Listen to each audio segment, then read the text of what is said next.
what the circumstances were or how drastic the consequences were. Within the cultural milieu of the Roman Empire, there were aspects of Abraham's character, such as he overcame his inclination to follow his natural feelings and instead devoted himself to the higher good, that is, to God. Well, and Abraham was forced to choose between his paternal feelings toward his son, and this is a natural bond, see? I mean, it's his son, for crying out loud, and of his feelings to devotion to God. And this is a spiritual bond created by God to mankind. He had to choose between the love of God and the love of Isaac. See again, one of the famous 10 trials of Abraham. And this is big stuff. Whew. Well, viewed in this light, the details of the sacrifice of Isaac took on extraordinary significance. But of course, it's natural. The ancient story took on new life as men and women explored the personal as well as the psychological aspects of this enormous struggle that Abraham had to go through. Origen stressed the insight in a series of sermons on Genesis. He wrote, "God said, 'Take your son, your very dear son, the one you love.' It did not suffice," says Origen, "for God to say son, but he had to say, 'your very dear son.'" Why did he add the words, "the one you love"? This was done to give even greater proof to men of Abraham's obedience. By the expression of tenderness and affection, and this not just being said once either, but repeated over and over, God roused in Abraham his paternal sentiments. And thereby, as a father who can vividly remember his love, he would hesitate to perform the sacrifice.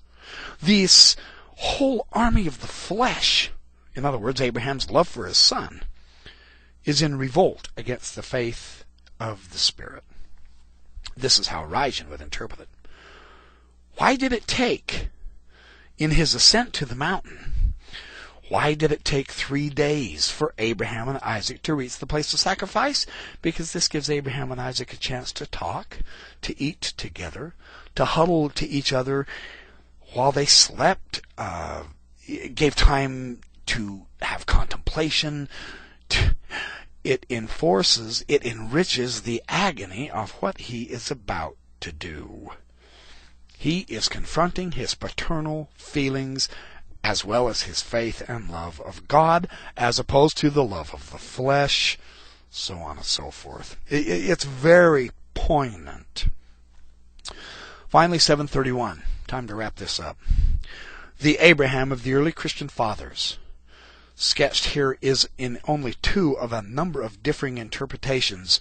This is a new Abraham, you see. Now, in some ways, it's like the earliest Christianity, sure.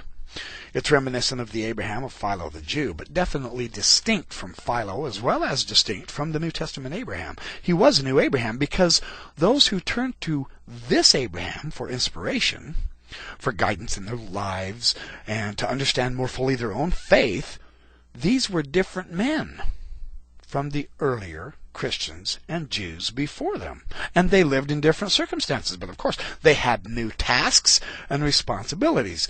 So therefore their vision of God was also somewhat different, you see, and God's relationship to mankind.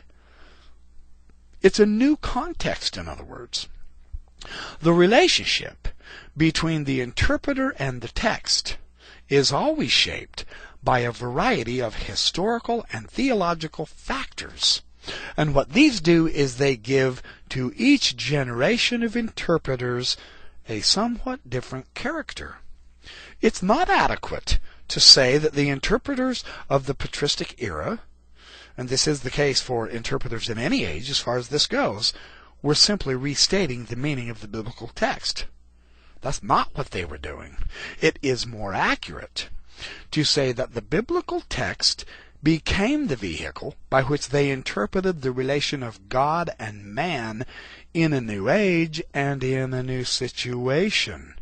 Do you see the shift here? This is very interesting. It is only in modern times that biblical interpreters have created this idea that somehow stand in splendid scholarly isolation and objectively state the meaning of the text. The ancients never did it our way. The interpreter stands in a relationship to God, as well as in a relationship to earlier Christian tradition and to his own age. And it is these factors, and not all of them are of equal importance either. This is what gives each generation its unique character. The interpreters of Abraham in antiquity, as well as those of us who are alive today, right now, these dealt imaginatively and often boldly as they shaped a new Abraham for their times, because they were convinced that they worshiped the same God as Abraham did, and they have a relationship with him, even though the context is different, you see. They believe and trust in God's promise also, you see. So as Abraham was remaking their lives, so they were remaking his. It's this boldness which is the surest sign of life and vitality in the early church. It's this boldness that's also the reason why their views on Abraham, now some 1,500 years old, are still interesting to us today. Now, I think that's a fantastic article.